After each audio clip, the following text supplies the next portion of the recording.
I am 75 years old.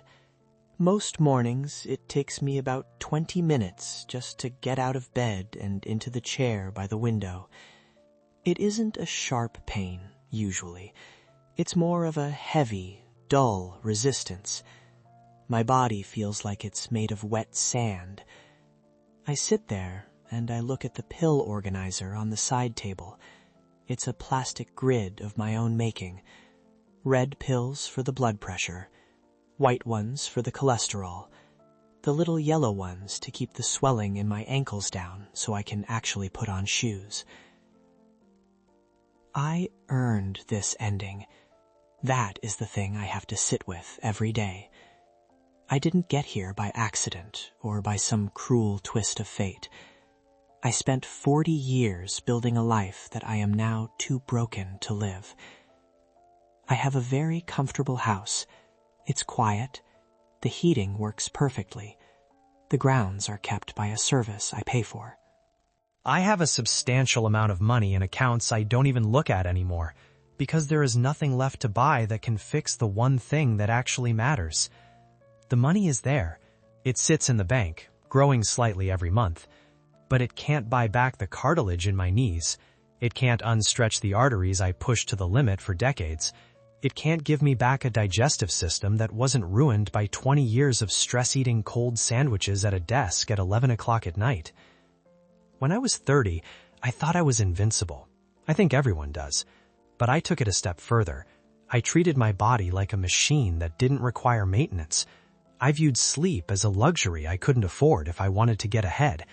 I remember the feeling of pride I had when I would stay at the office until 2 in the morning, the only car left in the parking lot. I'd look at that empty lot and think, this is how you win. This is how you secure the future. I was securing a future, I suppose. I just didn't realize I was burning the person who was supposed to inhabit it. In my 30s and 40s, the warning signs were there. They weren't loud. They were whispers. A headache that wouldn't go away. A tightness in my chest when I climbed a flight of stairs. A constant low-level tremor in my hands after the 4th cup of coffee. I remember going to the doctor once, maybe when I was 42. He told me my blood pressure was dangerously high. He told me I needed to walk, to eat better, to work 50 hours instead of 80. I remember nodding. I remember thinking he didn't understand. I had a mortgage. I had a reputation. I had a team of people depending on me. I thought, I'll do that next year, once this project is over. Once the kids are through school. Once I hit that next number in my savings. I truly believed health was something you could recover later, like a debt you could pay off in one lump sum once you had the cash. I thought I could work myself to the bone for 30 years and then just spend 6 months at a gym and a spa and be fixed. I didn't understand that the body doesn't work like a bank account. You can't overdraw for decades and then expect the bank to stay open. The days were long, but the years were incredibly short. I remember the smell of the office more than I remember the smell of my own home during those years. The stale air conditioning, the blue light of the monitor, the way my back would lock up after 6 hours in that leather chair. I'd just take some ibuprofen and keep going.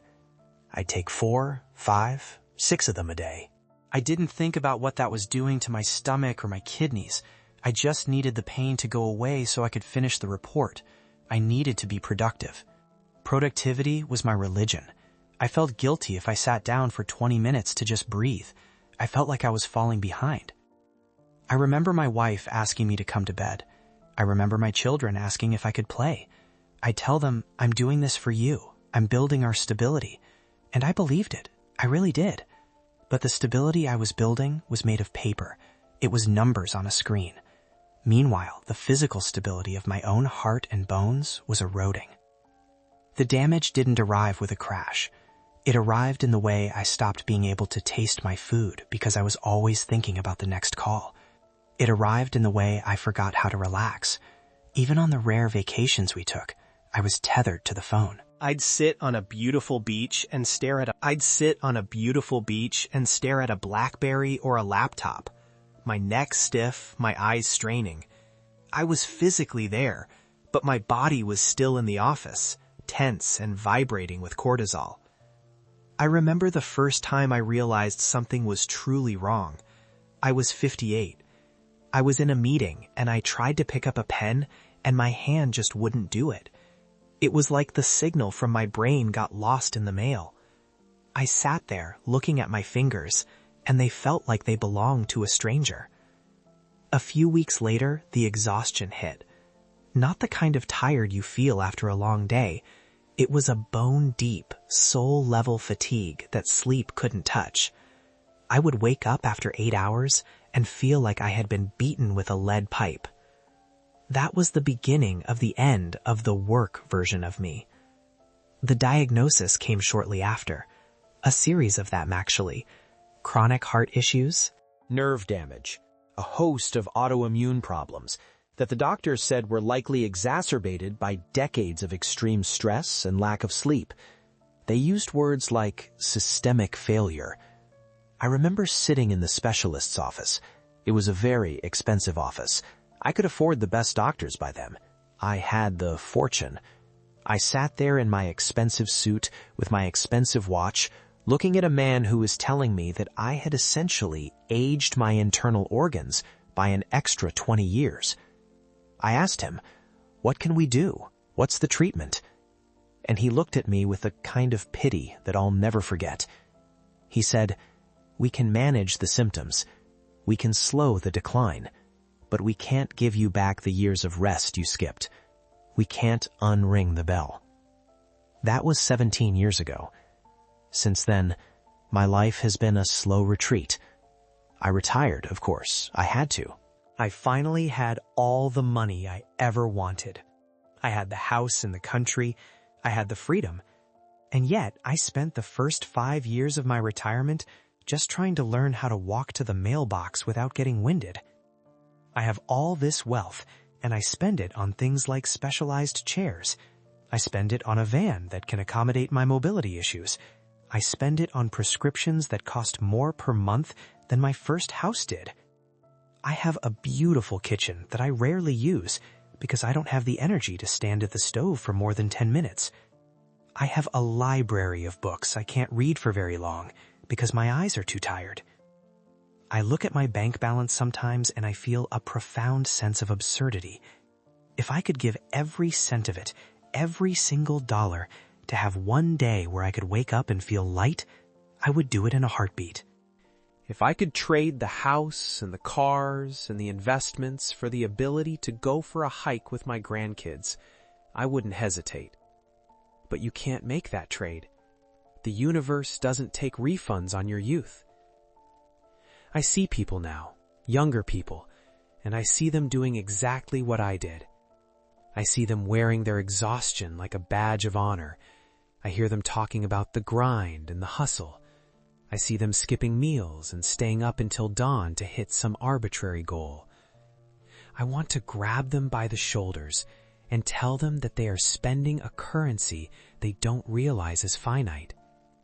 They think they are trading time for money, but you aren't just trading time. You are trading the physical capacity to enjoy the time you have left. You are trading your joints, your heart, your vision, and your peace. I thought I was being responsible. I thought I was being a provider. But I provided a mountain of gold to a man who was too sick to climb it. I spend a lot of time in this chair now. I watch the birds. I watch the weather change. I try to be present, but it's hard when your body is a constant source of noise.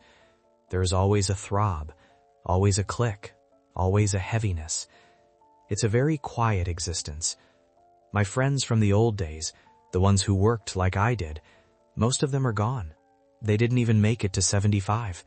They dropped at 60 or 65, usually a month or two after they finally stopped working. Their bodies just gave up the moment the adrenaline ran out. I suppose I'm one of the lucky ones. I'm still here. I have my mind, but I am a ghost in a very expensive cage. I remember a specific Tuesday, maybe 30 years ago. I had been working on a deal for 3 months. I hadn't seen my kids for more than 10 minutes a day. I was exhausted. I was vibrating with caffeine. I remember standing in the break room, staring at the wall, and feeling a sharp pain in my stomach. I knew I should go home. I knew I should see someone. But I thought about the commission. I thought about the status.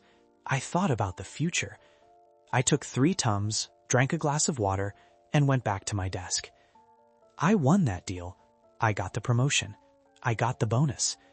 And looking back from this chair at 75, I can tell you exactly what that deal was worth. It was worth nothing. It was worth less than nothing, because it was one of 1,000 nails I hammered into my own health. I didn't understand that the future I was working for wasn't a separate thing. It was just the continuation of my body. If you break the vessel, it doesn't matter how much wine you have to pour into it. It's all going to leak out into the dirt. I'm not bitter, exactly. It's more of a deep, settled clarity. I made a choice. I was part of a generation that believed your worth was tied to your output. I bought into the lie that the more you suffered, the more you deserved. But the only thing suffering gets you, in the end, is a body that knows how to do nothing but suffer. My wife passed away 4 years ago. She was the one who tried to get me to slow down. She was the one who wanted to go for walks and take the slow route. I was always in too much of a hurry. I was always looking at my watch. Now, I have all the time in the world. I have decades of hours spread out before me, and I spend them sitting still, because moving hurts too much. I have the fortune. I have the success. And I am 75 years old, sitting in a room full of expensive things, waiting for the nurse to come and help me into the shower. I didn't realize that by the time I was ready to live, I would have already used up the parts of me required to do it. I thought I was building a life, but I was actually just conducting a long, slow liquidation of my own vitality. I look out the window and I see the sun hitting the trees. It's a beautiful day. I'd like to go out there.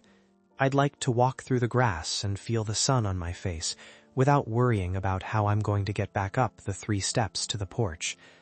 But I can't. If you are listening to this and you are still in that middle part of your life, the part where you feel like you have an infinite supply of energy to burn, just know that the smoke doesn't just disappear. It stays in your lungs. It stays in your bones. Be careful what you trade. Some things can be bought back, but the way your body feels on a Tuesday morning at 75 isn't one of them. You only get the one vessel. Don't burn it down just to see if the ashes look like gold. They don't. They just look like ashes. I'm tired now. Talking takes more out of me than it used to. I think I'll just sit here for a while longer and watch the light move across the floor. It's a quiet house. It's a very, very expensive quiet house. If this felt familiar to you, or if you're standing in that parking lot at 2 a.m. right now, maybe just go home. The money will be there tomorrow, but the you that is supposed to spend it might not be. I wish I had known that. I really do. I think I'll try to close my eyes for a bit now.